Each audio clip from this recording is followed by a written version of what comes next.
আচ্ছা গাইস, লিমার গাছে এটা হচ্ছে কি গাছ আমার জানা ছিল না, পরে আমি জানছি যে এটা কি গাছ।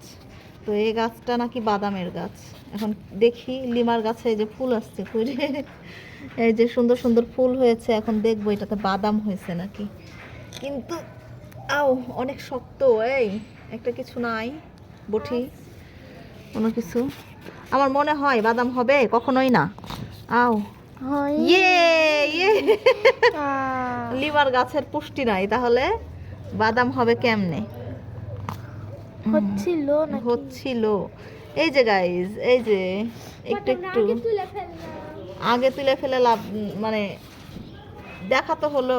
এই গাছে বাদাম হবে না মা, ওই একটা দুইটা ধরবে। কেন ধরবে বলি, এটাতে পুষ্টি নাই। এটা বাদামের দানা,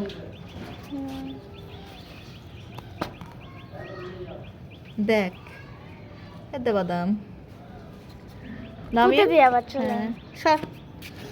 হবে না। ওই একটা দুইটা বাদাম দিতে কি করবে? আমি 1 কেজি কিনে আনবো নি, সমস্যা নেই। হ্যাঁ, বড় টপে লাগাইলে আর গাছে সার দিতে হইতো, পুষ্টি দিতে হইতো, তাহলে হইতো। তোমরা কিচ্ছু দাও নাই, শুধু শুধু বাদাম খাবা। এই না বাদামের গাছ খাও, বাদামের গাছ খাও।